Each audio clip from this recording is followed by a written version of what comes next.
नमस्कार, ताल ठोक के देख रहे हैं आप। मैं हूं आपके साथ रोहित सरदाना। क्या लोकतंत्र की कामयाबी के लिए एक दिन चेहरा दिखाने में कोई बुराई है? और क्या वोटिंग के दौरान मुस्लिम महिलाओं का बुर्का लोकतंत्र पर पर्दा है? आज ये सवाल इसलिए क्योंकि कल यूपी में छठे चरण का मतदान है और इसके पहले बीजेपी ने मांग कर दी है कि पोलिंग बूथ पर बुर्के में आने वाली महिला वोटर्स की जांच हो। इसके लिए पोलिंग बूथ पर महिला पुलिसकर्मी लगाई जाए। बीजेपी ने आशंका जताई है कि वोटिंग के दौरान बुर्के का सहारा लेकर फर्जी वोटिंग हो सकती है। विपक्ष का कहना है कि यह चुनाव को सांप्रदायिक बनाने की कोशिश है। मुद्दा यह है कि स्वच्छ मतदान के लिए क्या हर वोटर की सही पहचान जरूरी नहीं? किसी भी मजहब को मानने वालों के लिए देश सबसे ऊपर क्यों नहीं होना चाहिए? और लोकतंत्र की कामयाबी के लिए क्या एक दिन बुर्के के पीछे का चेहरा, वो भी महिला पुलिस अधिकारी को दिखाने में कोई बुराई है?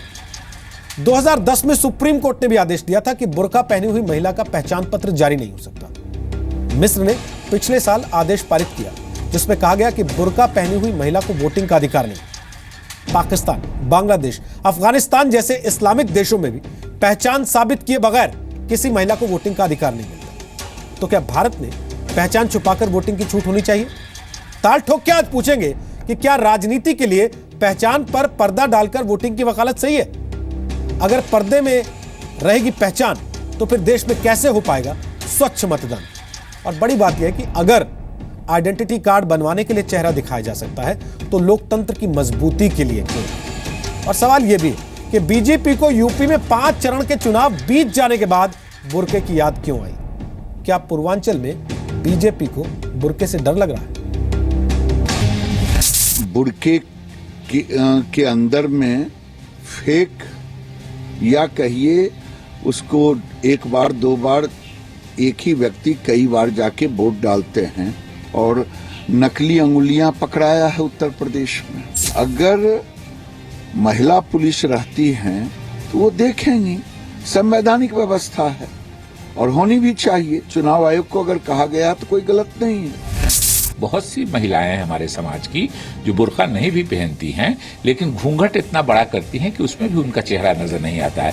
लेकिन बीजेपी बुर्का का नाम इसलिए लेती है कि बुर्का मुस्लिम औरतें इस्तेमाल करती हैं।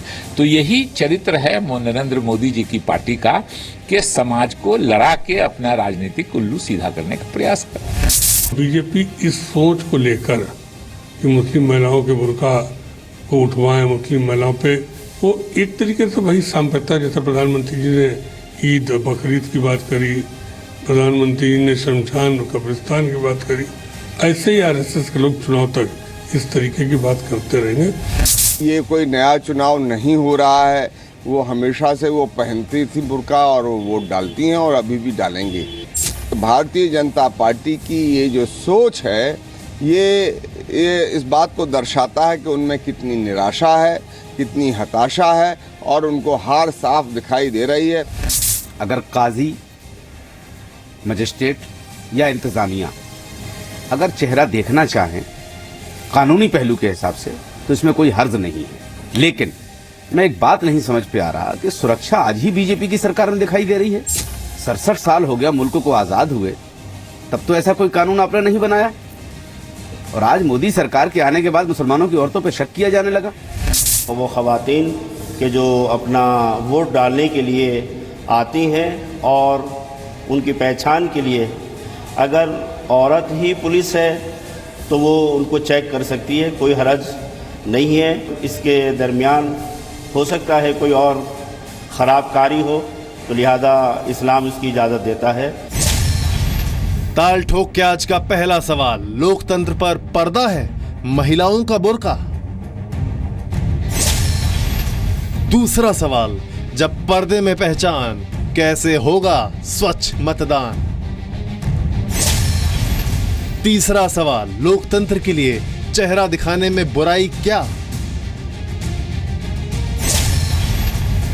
चौथा सवाल, पहचान पत्र बनवाएंगे पर वोटिंग में चेहरा नहीं दिखाएंगे। तो आपको बता दें कि आज ताल ठोक के हमारे साथ कौन कौन खास मेहमान हैं। संबित पात्रा हमारे साथ हैं, वो बीजेपी के राष्ट्रीय प्रवक्ता हैं। हमारे साथ एमएच खान साहब हैं जो समाजवादी पार्टी, माफ कीजिए बहुजन समाज पार्टी के नेता हैं, बीएसपी का पक्ष रखते हैं, अक्सर आप उनको देखते हैं ताल ठोक के कार्यक्रम में। जूही सिंह हमारे साथ हैं, वो समाजवादी पार्टी की नेता और प्रवक्ता हैं, उनको भी आप अक्सर ताल ठोक में देखते हैं। अमन लेखी आज हमारे साथ हैं, वरिष्ठ वकील हैं सुप्रीम कोर्ट के। स्वागत है अमन लेखी, आज बहुत समय के बाद आपका ताल ठोक के कार्यक्रम में। संविधान विशेषज्ञ के तौर पर वो आज इस कार्यक्रम का हिस्सा होंगे, अपनी राय रखेंगे। और इस्लामिक स्कॉलर फहीम बेग हमारे साथ होंगे, वो दिल्ली माइनॉरिटी कमीशन से भी जुड़े हुए हैं। कुछ सेकंड के बाद वो इस कार्यक्रम का हिस्सा हो जाएंगे। संबित पात्रा, 5 चरण निकल गए, आप लोगों को कहीं याद नहीं आया कि बुर्का पहन के महिलाएं वोट कर रही हैं। अचानक 5वें चरण के बाद आपको बुर्के से डर क्यों लगने लगा? ये तो बहुत गलत स्टेटमेंट है कि बुर्के से डर लगा। निष्पक्ष तरीके से चुनाव होना ये डर का विषय नहीं है, ये संवैधानिक अधिकार है। और आप अमन जी भी बैठे हुए हैं, वो मेरे बात की तुष्टिकरण करेंगे और अगर मैं गलत हूं तो सही भी कर देंगे कि जो हैंडबुक ऑफ इलेक्टोरल प्रैक्टिसेस है उसमें ये बखान किया गया है, बुर्का का लिखा नहीं हुआ है, पर्दा नसीन महिलाएं, चाहे वो हिंदू धर्म से हो चाहे मुसलमान धर्म से हो, क्योंकि कई जगह पे हिंदू महिलाएं भी पर्दे में रहती हैं। तो पर्दा नसीन महिलाओं की एग्जामिनेशन किस प्रकार से हो ताकि फ्री एंड फेयर इलेक्शन हो सके, ये इलेक्टोरल सिस्टम में ऑलरेडी है। वो हम लोग फॉलो नहीं कर रहे हैं, अलग विषय है। इसको किस प्रकार से सुचारू रूप से फॉलो किया जाए, इसलिए चिट्ठी लिख के दिया गया। जहां तक आपका यह कहना कि अभी क्यों याद आया, जब याद आया, अच्छाई के लिए इसमें क्या बुराई है। दूसरी बात मैं पूछना चाहता हूं कि आप देखिए, हिंदू धर्म और मुसलमान धर्म छोड़ दीजिए, अगर महिलाओं की बात है, महिलाएं जब एयरपोर्ट से जाती हैं, महिलाएं किसी मॉल के अंदर प्रवेश करती है तो उनका एक अलग अरेंजमेंट होता है, वहां चेकअप होने के पश्चात वो उसमें प्रवेश करती है जैसे पुरुष करते हैं। तो स्वाभाविक रूप से जो इलेक्टोरल सिस्टम है ये तो सबसे बड़ा सिस्टम है। मॉल और एयरपोर्ट आज सुरक्षित इसलिए है क्योंकि इलेक्टोरल सिस्टम तगड़ा है हमारा। अगर तगड़े इलेक्टोरल सिस्टम में ये चेकअप नहीं होगा तो और इलेक्टोरल सिस्टम गड़बड़ा जाएगा तो देश आगे कैसे बढ़ेगा, ये मैं पूछना चाहता हूं। इसमें धर्म को जोड़ के देखने की आवश्यकता नहीं है। जूही सिंह, धर्म से जोड़कर क्यों देखा जा रहा है इस चीज को? सांप्रदायिक क्यों कह रही है आपकी पार्टी से? रोहित जी, इलेक्शन कमीशन ने प्राविधान किए हैं, पहले बीएलओ की पर्ची है, उसके बाद आप अपना आइडेंटिटी कार्ड लेकर जाते हैं, रजिस्ट्री में एंट्री होती है, फिर आपको वोट का अधिकार करने का अधिकार मिलता है, संवैधानिक अधिकार है। दूसरी बात, महिलाएं अपना घूंघट उठाएं या बुर्खा उठाएं, ये थोड़ा सा निर्णय महिलाओं को भी करने दें। आज इन्होंने एप्लीकेशन दी है, ये धर्म से न जोड़ें, इसको जरूर लोकतंत्र का आधार बनाएं, ये कर सकते हैं। लेकिन एक महिला को ये याद दिलाना, जब वो अपना सबसे बड़ा संवैधानिक अधिकार एक्सरसाइज करने जा रही है कि आप किस धर्म के हैं, तो ये किस ओर इशारा करता है, ये भाजपा बेहतर समझ सकती है। जहां तक समाजवादी पार्टी का सवाल है, इस पर हम जरूर सवाल उठाएंगे। इलेक्शन कमीशन में उन्होंने याचिका दी है, इलेक्शन कमीशन डिसाइड करेगा, लेकिन मेरे ख्याल से ऑलरेडी चुनावी प्रक्रिया में वो पारदर्शिता आ चुकी है कि इस पे बहुत महिलाओं से भाजपा को डरने की जरूरत नहीं है, और पूर्वांचल की महिलाओं से तो बिल्कुल डरने की जरूरत नहीं है। वो सोच समझकर अपना मताधिकार का प्रयोग करती हैं और कर रही हैं। इस समय क्यों ये याचिका आई, क्यों इलेक्शन कमीशन में गए, वो बेहतर बता सकते हैं। शायद जैसा है कि पहले इनकी भूल थी, अब इसको सुधारना चाहते हैं, इलेक्शन के बाद सुधार लेते, क्योंकि मुझे नहीं लगता है कि इस समय इलेक्शन कमीशन इस याचिका पर निर्णय लेने में भी समर्थ होगी, ना उनके पास इतना संख्या दल होगा कि वो भाजपा के अनुसार उसका इस्तेमाल कर सके। साथ ही आज योगी आदित्यनाथ का एक और इससे जोड़कर बयान आया है कि जनसंख्या में असंतुलन आ रहा है जो कि लोकतंत्र के लिए हानिकारक है। तो सब बयानों को समय समाप्त हो गया आपका, वापस आता हूं। आप जिस रिपोर्ट का जिक्र कर रही हैं आगे कर लीजिएगा, उस पर दुनिया में चर्चा हो रही है, लेकिन आज का विषय यह है कि वोटिंग के दौरान क्या महिलाओं को चेहरा दिखा के वोट डालने की इजाजत मिलनी चाहिए केवल? एमएच खान साहब, अगर एक महिला पुलिस अधिकारी तैनात रहती है जी, या चुनाव अधिकारी तैनात रहती है, जैसे मॉल में चेकिंग की अलग व्यवस्था होती है, वो आई कार्ड से फोटो से तस्वीर मैच करती है, तो इसमें आपत्ति क्या है? आपकी भी तो करती है, मेरी भी तो करती है पुलिस वहां पे तस्वीर मैच। कल को हम भी कहते हैं हम बुर्का डाल के आएंगे फिर? नहीं, महिला पुलिस नहीं, महिला पुलिस अगर वहां पर किसी की जांच करती है तो कोई आपत्ति नहीं है। आपत्ति इस बात पे है कि एक पार्टी जो कि सांप्रदायिक पार्टी कही जाती है, 4 चरण के चुनाव निकल गए, कभी लव जिहाद, कभी 3 तलाक, कभी जय श्री राम, अभी गोरखपुर में जय श्री राम के नारे लगाए गए, का नाम योगी आदित्यनाथ और अमित शाह के सामने लगाए गए, और कहा गया कि योगी योगी कहना है, गोरखपुर में रहना तो योगी योगी कहना। अब बताइए, योगी के कहने में अगर हर आदमी नहीं रहेगा तो गोरखपुर में कत्ल हो जाएगा, उसका मार दिया जाएगा। तो ये कहने का मतलब है कि सारे चरण बीतते जा रहे हैं, कोई न कोई शगुफा ये जुमला पार्टी छोड़ती जा रही है। अब 5वां चरण आया है तो बुरखे का याद आ गया इनको। अबे इनको कहीं कोई हार का बिल्कुल इनको मालूम हो चुका है कि मैं बुरी तरह से हार रहा हूं, तो कोई ना कोई सांप्रदायिकता की बात उठा दें, महिलाओं में बात उठा दें, कभी किसी चीज पर बात उठा दें तो हमको वोट मिल जाएगा। इनको वोट नहीं मिलने वाला, ये बुरी तरह से हार रहे हैं। आप देखिए कि काशी में या बनारस में पूरा मंत्रिमंडल गिरा पड़ा है, पूरा हिंदुस्तान गिरा पड़ा है, जैसे लग रहा है कि वर्ल्ड वार होने जा रहा है। अरे सभी लोग चुनाव में जा रहे हैं, सभी लोग अपना काम कर रहे हैं, आप भी काम करिए। आरएसएस, दुर्गा वाहिनी, क्या क्या लगा रखा है, योगी आदित्यनाथ अलू जलूल बोल रहे हैं। तो इसमें ये हार मान चुके हैं, इसलिए ऐसी बातें कर रहे हैं। महिला पुलिस अगर किसी को जांचती है तो कोई एतराज नहीं है, कोई हर्जा नहीं है, कोई मतलब नहीं। चाहे हिंदू हो चाहे मुसलमान, औरतें भी बुर्का लगाती हैं। अगर महिला पुलिस वहां पे जांच करती है तो कोई एतराज नहीं है, फिर तो बाकी सारा विवाद अपने आप ही खत्म हो जाना चाहिए। इन लोगों को बैकफुट पे आ जाना चाहिए। अगर आप लोग इस बात पे सहमति दे देते हैं, विवाद तो इसी बात से हो रहा है ना कि आपने कहा सांप्रदायिक मांग है, जानबूझ के ध्रुवीकरण करने के लिए की जा रही है। अमन लेखी, जब हम इस बारे में पढ़ रहे थे तो पता लगा कि बुर्के में वोटिंग के खिलाफ मिस्र ने बाकायदे आदेश पारित किया, जहां 90% आबादी मुस्लिम है। 2016 में उन्होंने बुर्का पहने महिलाओं के मतदान पर बैन लगा दिया। पाकिस्तान में, बांग्लादेश में, अफगानिस्तान में, जो इस्लामिक मुल्क हैं, वहां पर भी आपको बिना चेहरा दिखाए वोट करने का अधिकार नहीं मिलता। तो हिंदुस्तान में यह बात सांप्रदायिक कैसे हो जाती है? नहीं, सांप्रदायिक बिल्कुल नहीं है। वोटिंग एक सेकुलर एक्टिविटी है। ये जो सेकुलर एक्टिविटी है एक स्टैट्यूटरी रिजीम के अंदर होती है। जो ये स्टैट्यूटरी रिजीम है ये मैंडेट करती है, रिक्वायर करती है कि जो प्रोसेस हो, जो प्रक्रिया हो, उसके साथ एकदम साफ तरीके से चले और इम्पर्सनेशन ना हो। क्योंकि इम्पर्सनेशन नहीं हो इस करके वोटर आइडेंटिफिकेशन कार्ड्स बनते हैं।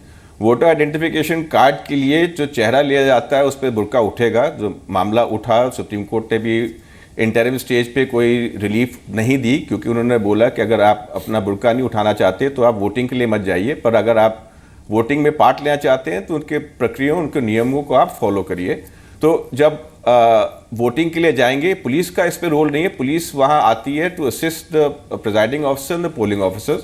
और जैसे संबित पात्रा जी ने बोला, regime is already in place, जिसके अंदर वेरिफिकेशन का प्रोविजन है। और ये वेरिफिकेशन की प्रोविजन इंटेग्रल है पूरी इलेक्टोरल प्रोसेस के लिए।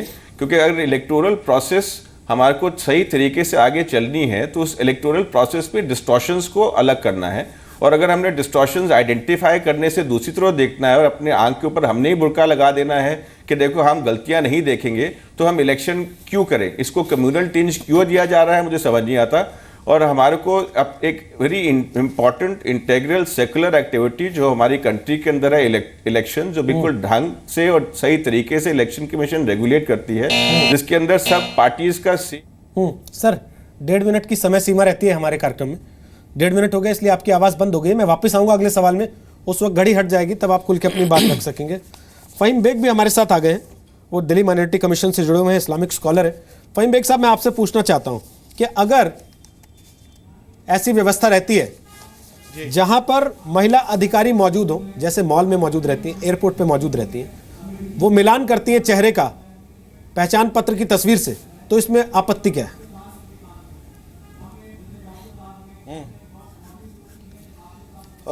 सरदारा जी, बहुत इज्जत के साथ, आदर के साथ जनाब, ये पहले से हो रहा है। जब सिक्योरिटी फोर्सेज या कोई एजेंसी हमारी महिलाओं से कहती है कि प्लीज आप आइए, आपको चेक करना है, तो हम आगे से बढ़कर उनका सहयोग करते हैं। मगर ये नेतागिरी क्यों, ये सियासत क्यों, ये बयानबाजी क्यों? भाजपा किस तरीके का चेहरा अपना दिखा रही है इस पूरे प्रकरण में, इस पूरे यूपी चुनाव में। कभी वो जलाने की बात करते हैं, कभी वो धमकाने की बात करते हैं, कभी वो बेपर्दा करने की बात करते हैं। अरे जो चीजें ऑलरेडी हो रही हैं पिछले 70 सालों से, आप आकर उसमें क्या अजीब सी बात करना चाहते हैं? हमारी महिला जब भी मेट्रो स्टेशन पे जाती है, एयरपोर्ट पे जाती है, ट्रेन में जाती है, या किसी भी ऐसे पैसेज से गुजरती है जहां पे सिक्योरिटी रीजन से उसकी चेकिंग होती है, तो हम खुद से हमने इजाजत दे रखी है। मजहब इस्लाम इसकी इजाजत देता है। मगर आप इसमें सियासत क्यों करना चाहते हैं साहब? आप क्यों बयानबाजी करके दो धर्मों को बांटना चाह रहे हैं? आप क्यों हिंदू मुसलमान का फर्क कर रहे हैं? क्या आप इसीलिए सियासत में आए हैं कि आपने यही जिम्मा लिया था? आपने सबका साथ सबका विकास, सबके दिल की बात करने की बात कही थी, देश को आगे बढ़ाने की बात कही थी। आप अटके हुए लव जिहाद में, आप लटके हुए कब्रिस्तान में, आप लटके हुए शमशान घाट में, आप लटके हुए जनाजे में, आप लटके हुए पर्दे में। क्या हो रहा है इस देश में? किस तरह की सियासत हो रही है? खुदा इन सब लोगों को तौफीक दे और कुछ अकल दे कि बात करें विकास की, सबको समझाने की, साथ लेने की, मगर बात करें पर्दे की।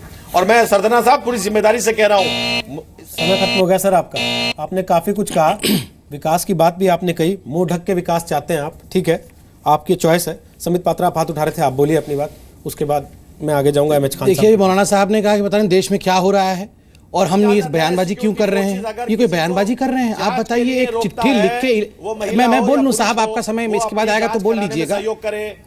मैं बोल, समय खत्म हो गया आपका ना, समय खत्म हो गया आपका, बोलिए। एक चिट्ठी लिख के संवैधानिक तरीके से, लोकतांत्रिक तरीके से इलेक्शन कमीशन के पास गए। 70 साल से ये हो रहा है, जो अभी मौलाना साहब ने कहा ये गलत कहा। सुप्रीम कोर्ट पे इस पे केस भी हुआ था और अभी लेखी साहब ने उस केस के विषय में जिक्र किया कि महिलाएं तैयार भी नहीं थी पर्दा हटाकर फोटो खिंचवाने के लिए, तब सुप्रीम कोर्ट ने इस पर टिप्पणी की थी। दूसरी बात है कि 3 पोलिंग ऑफिसर होते हैं, लेखी साहब ने सही कहा कि पुलिस का रोल नहीं होता है। 3 पोलिंग जो ऑफिसर होते हैं उनमें से एक महिला होना चाहिए, और ये आप भी जानते हैं कि कई जगहों पर ऐसा नहीं होता। तीनों पोलिंग ऑफिसर पुरुष होते हैं और इसीलिए आवेदन दिया गया कि इसमें इलेक्शन कमीशन संजीदगी के साथ चिंतन करे, ताकि महिलाओं के साथ दुर्व्यवहार भी ना हो। एक महिला ही उनकी चेकअप करे और महिला उनको मिलान करने के बाद, चेहरा और फोटो मिलान करने के बाद इस विषय को आगे रखे। और बसपा के प्रवक्ता को मैं ये कहना चाहता हूं, आप तो ये कह रहे हैं ये सब कुछ ठीक है, मगर जय श्री राम जो है ये सांप्रदायिक नारे हैं। अरे विषय क्या चल रहा है, आप उसमें जय श्री राम ले आए, और जय श्री राम सांप्रदायिक नारा कैसा हो गया, मैं ये समझ नहीं पा रहा हूं। अरे जय श्री राम अगर हिंदुस्तान में नहीं बोलेंगे तो मैं जाके इजिप्ट और पाकिस्तान में जय श्री राम बोलूंगा क्या? ये कोई सांप्रदायिक नारा नहीं है, ये हिंदुस्तान का स्पंदन है। जय श्री राम हिंदुस्तान का स्पंदन है। और तीसरी बात मैं मैडम को कहना चाहूंगा, समाजवादी पार्टी के गायत्री प्रजापति जी को पकड़वा दीजिए।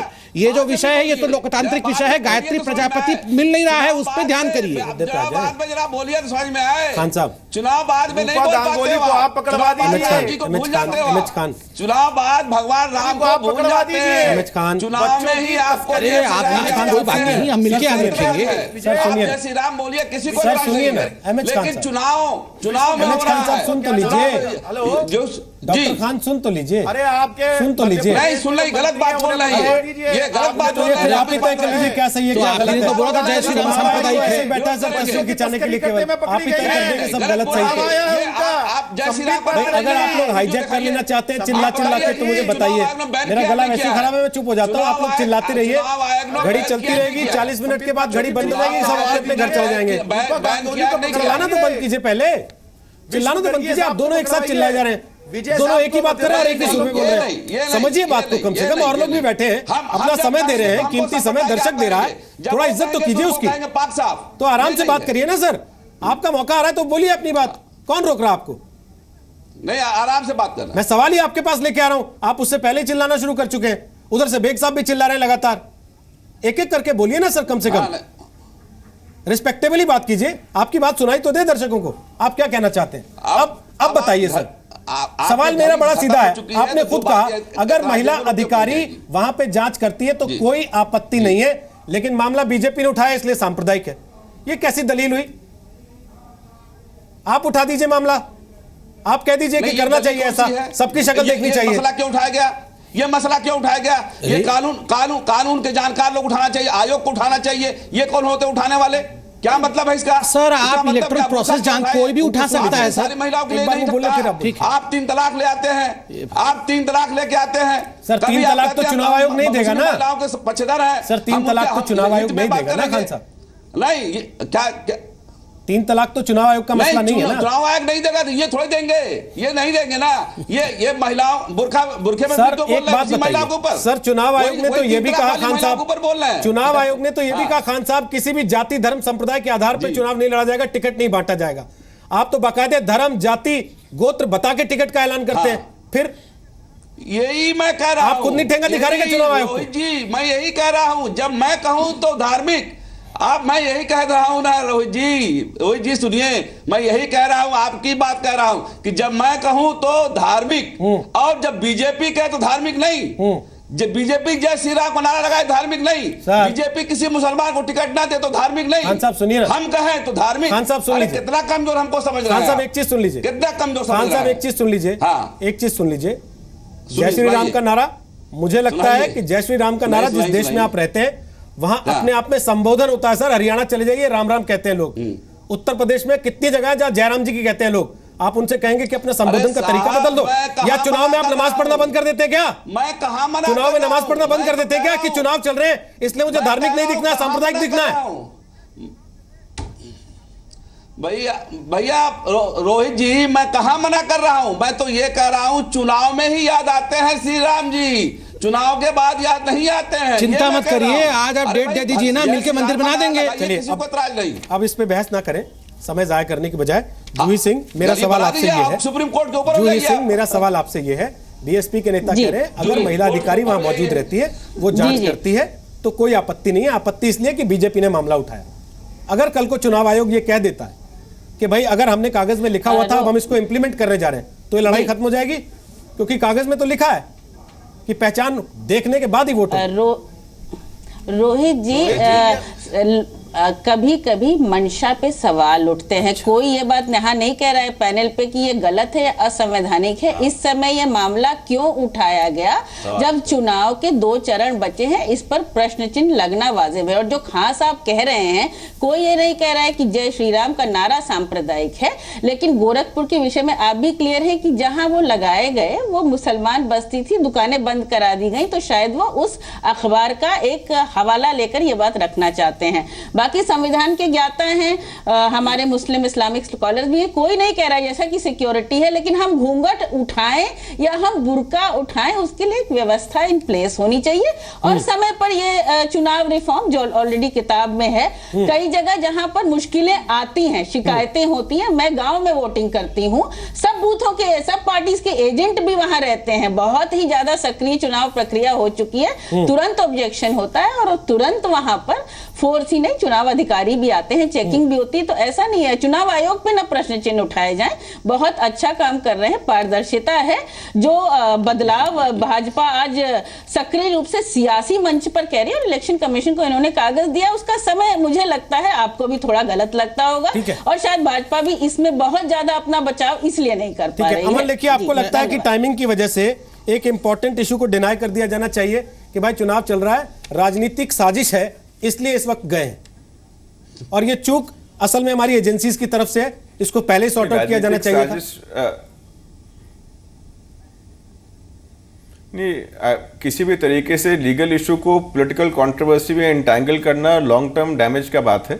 अगर इशू सिग्निफिकेंट है और पर्टिनेंट है, जो मुद्दा सामने आया है, तो उससे हम उसकी तरफ हमारे को देखना है, ये नहीं कि हम डर के उसे देखें कि इसकी सांप्रदायिक रिएक्शन क्या होगी।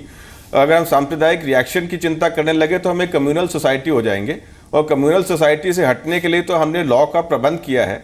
और अगर लीगल रिक्वायरमेंट मैंडेट करती है कि आइडेंटिटी क्लियर होनी चाहिए, तो एनी एक्टिविटी जिससे कि आपको उनकी आइडेंटिटी पता चले, उसको सभी को वेलकम करना चाहिए। हम ये तो नहीं, मैं ये बिल्कुल नहीं बोल रहा बुर्का बैन करो। In fact burqa is concerned expression of identity, article 19 article 25 में ना हो, आर्टिकल 19 में भी है। मैं फ्रांस या European commission of human rights को जिन्होंने उसे अपहोल्ड किया उससे सब्सक्राइब नहीं करता।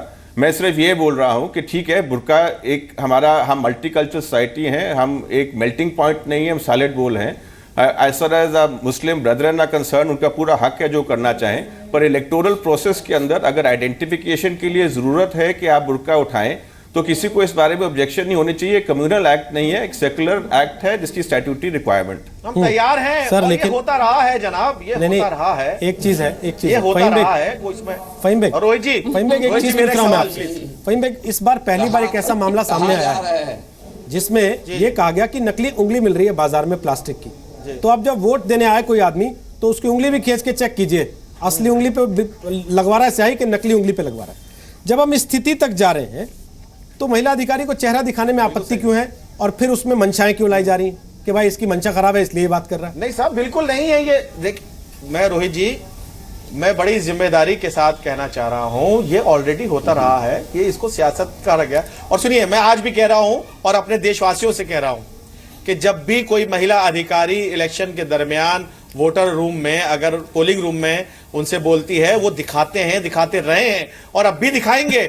मगर इसको सियासत का चश्मा लगाकर देखना और जबान इस्तेमाल करना, जैसे रमजान और दिवाली की बात करना, ये कहीं ना कहीं बांटने की बात है। और एक बात और कह दूं, जनाब राम इनके कैसे हो गए अकेले? इनके राम तो हमारे भी हैं। हाँ, तो बहुत मैं बढ़िया बात है। हिंदुस्तानी बात तो आपको खान साहब को मेरे समझानी देश के चाहिए ना 100 सर। करोड़ लोग खान साहब उनमें कह रहे हैं, जय श्री आस्था राम का रखते नारा हैं, लगवाते हैं डराने के लिए। उनकी पूजा करते हैं और मैं ऐसे किसी अभी खान साहब आपके सामने ही बोल रहे थे। जब राम का नाम गलत जगह इस्तेमाल किया जाता है, अल्लाह का गलत, सुनिए, जिस तरह IS वाले अल्लाह अकबर कहकर गलत काम करते हैं, वो ठीक उसी प्रकार अल्लाह की बेइज्जती कर रहे हैं, अल्लाह के नाम का दुरुपयोग कर रहे हैं, लोगों को गला काट रहे हैं। इसी प्रकार अगर कोई RSS वाला, अगर कोई भगवा झंडा वाला RSS और IS का समान सोच रहे हैं क्या? ये किसी दूसरे नहीं, ये RSS और IS का एक जैसा है क्या? इसका कंपैरिजन किससे कर रहे हैं आप? अपमानित कर रहा है। किसका कंपैरिजन किससे कर रहे हैं? IS और RSS एक जैसा है क्या? पहले थोड़ा जान लीजिए, एक बार घूम के आइए वहां से, नहीं आइएगा तब मालूम पड़ेगा RSS और IS कैसा होता है। एक बार जरा भेजिए इनको, यूपी में सीरिया भेजिए, फिर मालूम पड़ जाएगा इनको। और आप कहीं ना कहीं उसी मानसिकता को परोस रहे हैं। चलिए, देश के खुशी की सामने बात है कि मौलाना साहब राम के पूजक हैं, राम के भक्त हैं, इसलिए मैं ज्यादा इस पे चर्चा नहीं करते हुए कुछ बोलना चाहूंगा मेन विषय पर। उनका पूरा हो जाए पहले, वरना वो जी। अच्छा। मैंने उदाहरण दिया कि जिस तरह IS वाले अल्लाह अकबर कहकर लोगों को काटते हैं, वो गुनाह करते हैं। कह चुके ना, श्री राम का नारा रिपीटिशन पे आ गए ना, दूसरे धर्म के ठीक ऊपर सर, आघात समझ करता आया होता है, फिर ऐसे। तो वो भी उतना गुनहगार है। आपने कह दिया, लेकिन जय श्री राम का नारा लगा के कितने बम फूटते देखे आपने, बाद में बताइएगा। समित पात्रा अपनी बात पूरी कीजिए, वापस इसी मुद्दे पे आइएगा कि आपको अभी क्यों मौका पड़ा 5 चुनाव के चरण बीत जाने के बाद? चुनाव से पहले ले आते आप ये याचिका, ये अर्जी लगा देते मैं आपको बता चुनाव आयोग के पास। व्यक्तिगत रूप से आज से ठीक 3 दिन पहले मैं भी नकवी जी के अगुवाई में इलेक्शन कमीशन गया था। एक याचिका हमने भी दिया था। वो याचिका यह था कि अखिलेश जी की सरकार ने बहुत सारे हजारों की संख्या में लेजिटिमेट वोटर्स को काट दिया है। ये हमारे 5 चरणों में चर्चा हो रही थी, अब हमने महसूस किया तो हमने जाके चिट्ठी परसों दी। तो सच्चाई जब आपके सामने आंख उठा के खड़ी हो जाए, जब आप उससे उसके पास आ जाओ, तब आप उस पर कंप्लेन करो, इसमें कौन सी बुराई है? ये राज्य की सरकार बनाती है, चुनाव आयोग नहीं, चुनाव आयोग पे राज्य के लोग भी लगे होते हैं ना, जो राज्य के एजेंट्स होते हैं वो भी तो लेके जाते हैं। तो स्वाभाविक रूप से वहां के इलेक्शन कमीशन कई बार मिली भगत होती है, तो ये कंप्लेंट किया और चुनाव आयोग ने एक्सेप्ट भी किया है कि हम वहां पे जांच करेंगे। अरे फिर सबने शुरू कर दिया, सुन तो लीजिए, अरे सुन लीजिए पहले इनका जो मेन कंटेंट, ये फिर देखिए, फिर से अरे मन ही में थोड़ा जय श्री राम बोलिए मौलाना साहब, हम लोग को बोलने दीजिए। अभी क्या देर तक जोर दिया राजनीति, अरे इतने देर तक नारियल और मन नहीं आता राम को मौलाना साहब, झगड़िए नहीं। अरे मैं तो सुन रहा था, थोड़ा मन में राम जी को याद करिए प्लीज प्लीज। वो दिवाली होली पर डिबेट हो चुका है। आज बाहुबली, कटप्पा, कपिल शर्मा का शो, क्या शब्द इस्तेमाल हो रहे हैं राजनीति में? क्या अभी सीरिया गए थे, अभी सीरिया वापस आ गए, क्या हो रहा है? सर क्या हो रहा है? मैं पूछ रहा हूं आपसे, मुद्दे पे आए। मैं मुद्दे पे ये जो सरकार आई है, किस तरह की फबतियां कर रही है लोगों पर, ये किस तरह की सियासत हो रही है? फहीम बेग, हम लोगों को बताते हैं ये इस्लामिक स्कॉलर हैं जो हमारे प्रोग्राम में आए, थोड़ा स्कॉलरली बिहेव तो किया कीजिए। एक एक करके बोलते हैं, सबको समझ में आता है सर, बीच में चिल्लाना शुरू कर देते हैं आप लोग। प्लीज सर, अच्छा लगता है क्या कि टोका टाकी करनी पड़े ऐसे किसी को? संबित बोलिए, देखिए आपके पास जो मेन मैटर ऑफ कंटेंशन है वो यह रहा है कि भारतीय जनता पार्टी ने क्यों कंप्लेन किया, और दूसरी बात है कि अभी क्यों कंप्लेन किया। अरे ये कोई विषय है कि अभी क्यों कंप्लेन किया? अरे अभी कंप्लेन किया, आप तो खुद ही बोल रहे सही कंप्लेन किया। मैं तो सवाल ये पूछ रहा हूं, आप इतने दिनों से हमारी तरह इलेक्टोरल पॉलिटिक्स में थे, आपने क्यों नहीं कंप्लेन किया? आपको पता था कि ऐसा हो रहा है। कई बार 3 जो पोलिंग ऑफिसर होते हैं उनमें महिला होती नहीं है, उसके बावजूद आप ये सब कुछ देख रहे थे, तो आप अपीजमेंट कर रहे थे क्या? आपने कंप्लेन क्यों नहीं किया? ये हमने अभी क्या, कम से कम किया तो। आप क्यों वोट बैंक की राजनीति में लगे हुए थे, उसका उत्तर दे दीजिए। अमन लेकिन मुझे एक चीज बताइए, आपको लगता है हमारे सिस्टम में बहुत से ऐसे लूप होल्स हैं जिनका राजनीतिक पार्टियां अपने फायदे के लिए इस्तेमाल करती हैं? मसलन कभी किसी राजनीतिक पार्टी ने इससे पहले यह सवाल नहीं उठाया कि बुर्के वाली महिला की आइडेंटिफिकेशन के बाद वोट देने दो, और जिसने आज उठाया उसने भी 5 चरण बीत जाने के बाद उठाया, जब उसको यह तनाव हो गया कि महाराजगंज में 16,000, कुशीनगर में 3 लाख, गोरखपुर में 1.98 लाख, देवरिया में 2.25 लाख, आजमगढ़ में 4.25, मऊ में 2.25 लाख ऐसी मुस्लिम महिला वोटर्स हैं, और कहीं अगर कुछ गड़बड़ हुई तो हमारा उल्टा ना पड़ जाएगा। नहीं, आप बिल्कुल सही बोल रहे हैं और इसका कारण ये है हमारा जो पॉलिटिकल माहौल है। मैं आपकी डिबेट सुन रहा था, चुपचाप सुन रहा था, कैसे डिबेट बोल सकता हूं, क्योंकि इशू यहाँ है पर्दा बुर्का उठाना चाहिए कि नहीं। अब इसके अंदर अब चीजें आ गई जो कोई रिलेशनशिप ही नहीं लगता इस डिबेट से। आईएसआई आ गया, आईएसआई के साथ आरएसएस के कंपैरिजन हो गया, उसके बाद जय श्री राम आ गया। प्रॉब्लम इज जो मेटाफर है हमारा सेकुलर मेटाफर पब्लिक डिस्कोर्स के अंदर है ही नहीं। हमारे सिंबलिज्म जो है हमारा पूरा रिलीजियस सिंबलिज्म है, हमारी सोच है, हमारी सोच ही कम्युनल है। आप लॉ का क्या करेंगे? अगर आप जो लेजिटिमेट लॉ है उसको कम्युनल ट्विस्ट दे देंगे और उसके अंदर चीजें ढूंढेंगे जिसके अंदर कम्युनल एंगल आ जाए तो लॉ का बचेगा क्या? और as far motive is concern, law के अंदर ऑलरेडी प्रोविजन है उसका। अगर मैं कोई ग्रीवेंस लेता हूं और ग्रीवेंस के अंदर कोई सब्सटेंस है, मैं किस मोटिव से वो ग्रीवेंस ले रहा हूं, लॉ मोटिव को नहीं देखता, वो ग्रीवेंस को देखता है। आप ये नहीं देख सकते कि भैया ग्रीवेंस सही है पर आपका मोटिव खराब है, इस करके मैं नहीं देखूंगा, क्योंकि कौन जानता है मोटिव क्या है। और मोटिव जानने के अंदर अगर आप भटक गए तो ग्रीवेंस का क्या करेंगे? So motive is irrelevant. You have to see अगर ग्रीवेंस जो है, ग्रीवेंस के अंदर सब्सटेंस है कि नहीं। और ये ग्रीवेंस है एक सेक्युलर ग्रीवेंस है और स्टैट्यूटरी प्रोसेस, और सेक्युलर ग्रीवेंस और स्टैट्यूटरी प्रोसेस, इसके अंदर आप चाहे बोलिए कि लेट नहीं करना चाहिए था, पर उस ये बोलते समय कि लेट नहीं करना चाहिए था, बाकी चीजें ले आए, ये आपका माइंडसेट दिखाता। फहीम बेग साहब, समझ में आया आपको उन्होंने क्या कहा? देखिए, मैं फिर मैं जिम्मेदारी के साथ कह रहा हूं, मैं इनकी हर बात से इत्तेफाक रखता हूं और यही हम कहना चाहते हैं। और मैं यहां से आपके माध्यम से ऐलान भी कर देता हूं, एक जिम्मेदार शहरी होने और हिंदुस्तानी एक मुसलमान होने के नाते, कि हमारी बहनें जब भी वोट डालने जाएं, उनको अगर कोई महिला सुरक्षा कर्मी या कोई ऑफिसर कहती है बुर्का उठाकर दिखाइए, वोटर आईडी से उनको चेक करती है, तो वो पहले तो करती रही है, मगर प्लीज अभी और करें, क्योंकि आपके ऊपर ये लांछन लगा दिया गया है या आपको इस्तेमाल किया जा रहा है राजनीति के लिए। तो मेरी बहनों से आपके माध्यम से महिला के ऊपर गलत बात मत बताइए। बेग साहब, मैं एक चीज ये बहुत खराब शब्द का प्रयोग खत्म कर रहा हूं, इस तरह से विवाद में न पड़े। बेग साहब, मैं आपको एक छोटा सा उदाहरण देता हूं। आपने क्योंकि ये तो इस सियासत को मैं यही खत्म कर रहा हूं, मैं आपको एक छोटा सा उदाहरण देता हूं। सियासत को यही खत्म कर रहा हूं और मुझे इजाजत भी दे दीजिए सर, एक चीज मुझे इजाजत भी दे दीजिए। आप मुझे दूसरी जगह जाना है। हाँ, मैं जानता हूं आपको जाना है। मैं फिर भी लास्ट में, क्योंकि आपने अपनी देश की महिलाओं से अपील की है, मैं एक अपील आपसे और करने की गुजारिश कर रहा हूं। उत्तराखंड से जगह जगह शिकायतें आ रही हैं। प्रधानमंत्री आवास योजना के तहत जो मुस्लिम महिलाएं मकान चाहती हैं, वो बुर्का उठा के तस्वीर खिंचाने को तैयार नहीं है। अब बताइए उनको कहां से मकान मिलेगा?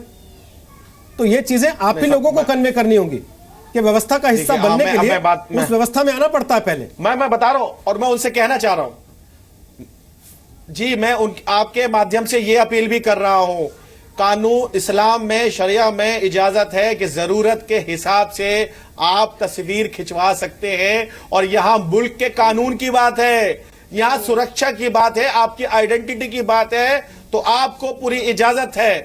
महिला सुरक्षा कर्मी या महिला अधिकारी के सामने आप अपना नकाब उठाकर फोटो खिंचवा सकते हैं, कोई इसमें परेशानी की बात नहीं है। मगर ये शिक्षा की वजह और सियासत की वजह से ये चीजें उथल पुथल हुई हैं, उसके लिए हम लोग काम कर रहे हैं। और आपसे भी गुजारिश करूंगा रोहित जी कि आपका बहुत अच्छा ये कार्यक्रम है, इसमें ये बातें निकल के आई और हो सकता है कुछ लोगों को गुमराही होगी तो वो मेरी इस बात से इत्तेफाक रखेंगे। और इसमें मैं फिर कह रहा हूं, महिला अधिकारी का होना अनिवार्य है, प्लीज, और मुझे इजाजत दीजिए। ठीक, बहुत बहुत शुक्रिया, बहुत बहुत धन्यवाद आपका। संबित, आप बोले उसके पहले मैं एमएच खान से एक कमेंट लेना चाहता हूं। एमएच खान, आपको लगता है कि जिस तरीके से अमन लेखी ने बात रखी है उसके बाद ये विवाद खत्म हो जाना चाहिए और इस बात पे सहमति होनी चाहिए कि ये मसला प्रक्रिया का है, सिस्टम का है, डिबेट में डिबेट जिसको डेवलप करने की जरूरत है, उसको सांप्रदायिक चश्मे से देखना नहीं चाहिए। और भला सबका है इसमें, आपका भी है।